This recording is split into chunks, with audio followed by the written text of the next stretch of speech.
According to reports, Ruben Amorim has got 3 games, just 3 games to save his job. There's rumours circulating. There's rumours going about that he has to win the next. Well, I say has to win the next 3 games. He definitely has to improve on results in the next 3 games. And even if you don't believe that to be true, and even if you think that's the rumour mill, even if you think that's the media trying to whip up a frenzy, well, I would say this to you.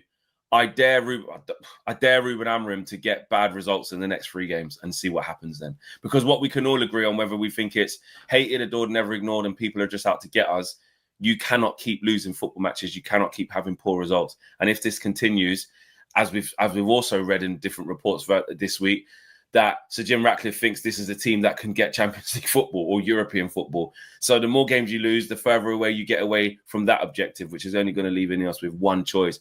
Will we get an upturn in form starting against Chelsea? Could that be the turning point? Could that be where the season starts? Or is it going to be more of the same? Are you confident going away to Brentford? Because last time I checked, I watched them last night against Aston Villa as well. Keith Andrews got them playing.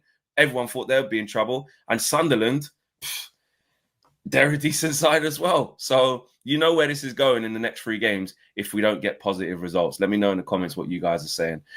So much to get through in the show today. There was some sort of like a fake shortlist drawn up that was, according to some reports afterwards. We'll get into it a little bit later in the show, but there was like a managerial shortlist drawn up, which was, again, maybe then proven to be maybe part of the odds from the bookies rather than actual Man United saying these are our options. So this is where we probably do have to be a bit careful. But again, once again, I repeat, one thing we all agree on, no matter what's going on, is that we can't keep losing football matches. So much to get into, Owen. Yes, so much to get into. Good morning, folks. This is the Morning View. We discuss Manchester United news, stories, rumours, everything else in between. Be sure to smash a like on the like button. Yes, Flex, there was it was interesting last night. Like you said, I think it was a combination of logic and speculation when it comes to this Ruben Amorim. He's got 3 games kind of scenario. Now, a report came out from the Mirror, which wasn't walked back. It was kind of half disputed, shall we say, because the Mirror was saying, David McDonald from the Mirror, saying that Ruben Amorim effectively has 3 games to save his job. Man United have identified 5 potential candidates to replace Amorim. The names like Glasner, Southgate, Silva, Iriola, and Pochettino all linked as part of those that shortlist. And I went, oh my God, there's a shortlist. They're already preparing for life after Ruben. Well, maybe not so fast. Sam C reporting this morning that they've already changed that article that was written. It's since been updated, clarifying that the information was drawn from betting odds as opposed to this is just the shortlist. And the line coming out of the club is that, they're still backing Ruben and it's a long-term project and, he's going to turn it around, et cetera, et cetera. He's got full support. And then this was maybe sort of more eloquently written by Chris Wheeler and Nathan Salt of the Mail yesterday as well. They effectively said the same thing, but also included the odds makers part of it. So they revealed that if Ruben Amorim was to get sacked in the first year of his contract, which of course he is still in, it would cost Manchester United around £12 million. So that money they maybe saved up in the summer could go on sacking another coach. But they also said that, again, among the early bookmakers' favourites would be Marco Silva, Oliver Glasner, Unai Emery, Iriola, as mentioned previously. But critically here, United hope that another change of manager won't be needed and believe the stats show an improvement this season. But of course, as we've said before, the most important stats are those points on the board in the league table, aren't they, which need to improve. So I think this whole thing of he's got 3 games to save his job, I don't know if that comes from any direct sourcing within Manchester United. Like Ineos have said this. Yeah, it's I think it's probably just based on Flex Flies. I think it's probably based on probably just a bit of logic in the sense, like you said earlier on, whereby, let's face it, the next 3 games, then we go into an international break. All right, Chelsea at home. Who knows what people expect from that? It's going to be a very difficult one with how we're playing. Not so much because Chelsea are amazing, but just because of where we're at. But then critically after that, you've got Brentford away, which, like you said, is going to be tough. But if you're going to qualify for the Champions League, you probably beat Brentford away, right? Or you at least, you have to start picking up wins somewhere. And then you've got Sunderland at home, which throughout Ruben's tenure, they're the only Premier League matches that he has been winning is against newly promoted sides. So if you get to the next international break and you're still short of wins, or you're still at a point per game, that's still relegation form, isn't it? So the next 3 games are certainly critical. And as far as, the short list or what have you, I think they're just the names in general that are linked. I don't know if any of us have a secret plan just yet. But like I mentioned the other day, you do wonder when does that kick in? When do they start having the thought of, all right, who's out there? Who would we go after?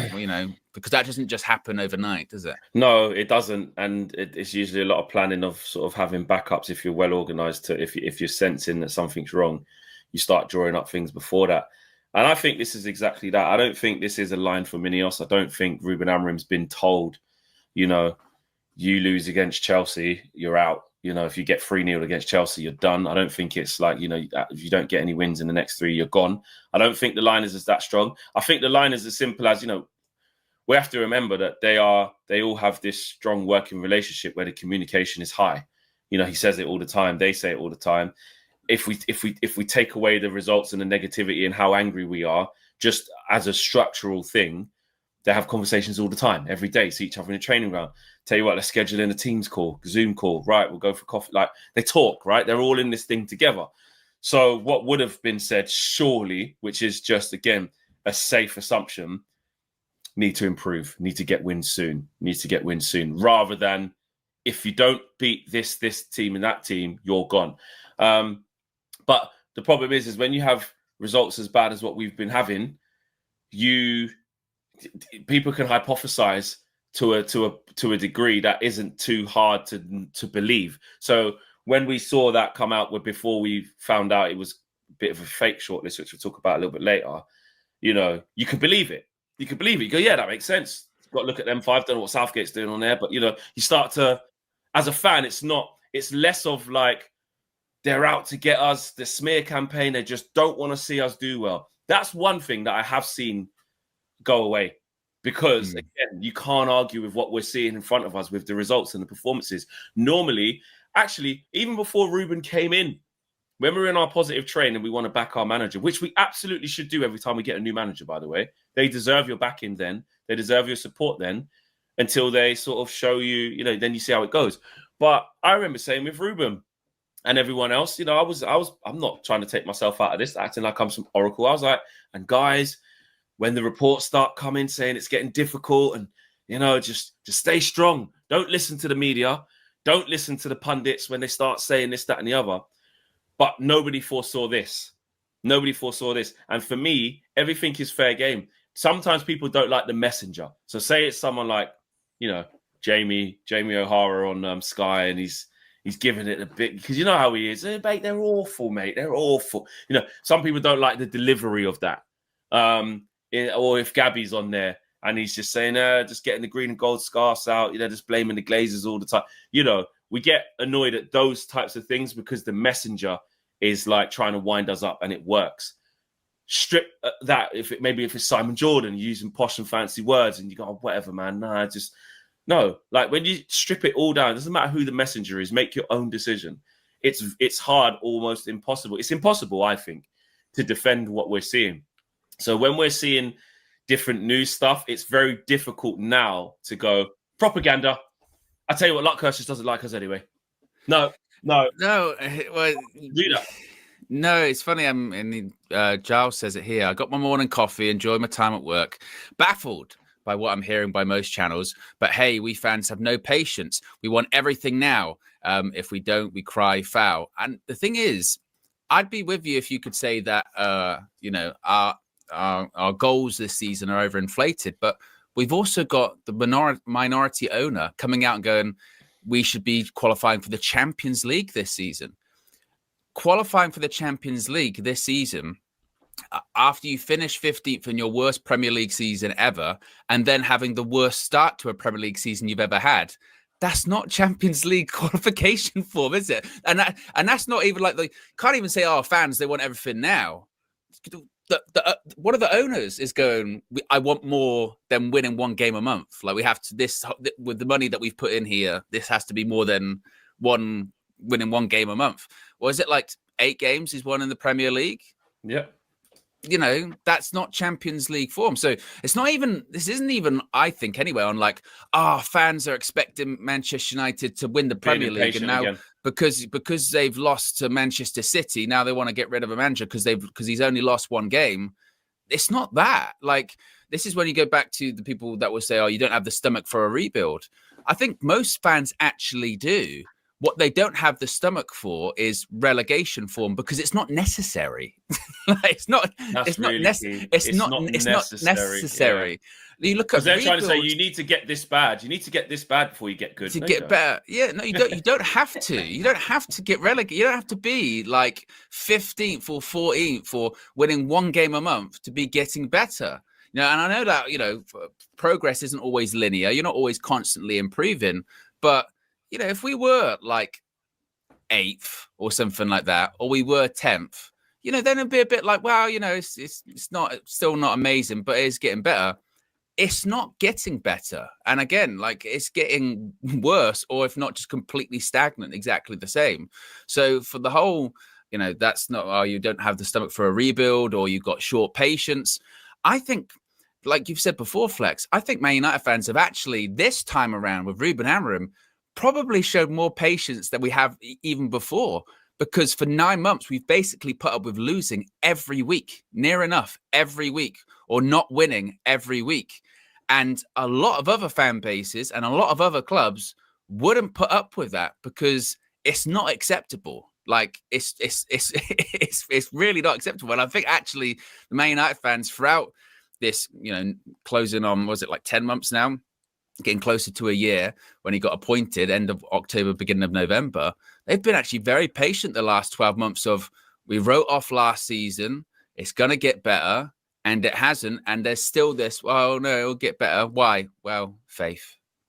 That's the issue. And then we have seen managers come in and to other clubs during the time that Ruben's been here and get more out of the squad they've got straight away. I mean, the fact that Ruben didn't really do that much last season and still got backed with a huge amount of money over the summer. Again, that is patience. That is patience, So, and a lot of people did agree with that. Obviously, there's still a lot of people that didn't. There's a lot of people that said he should have got sacked on the spot, finishing 50. As soon as we lost that Europa League final, should have got sacked. Because also, I think Bradley was talking about it. It's like, I think KG was saying it as well. That's your roulette. That's your red or black. That's your, right, I'm going all in on this. You either win big and you live to fight another day and you can build from there, and that was your sliding doors moment, or you lose in the manner that you did against the team that you lost against as well, against the club you lost against. And they look that, and they're the real winners. It was whoever was going to win that was going to, be on the up and make a good decision, and that's what they did. And listen, maybe you still can't take away from Spurs that they did win it, and they still sacked their manager, by the way. So that's probably the reason they're having the upturn, not just because they won the Europa League against us. They actually changed the direction of their team by changing the manager. But that you don't get to sort of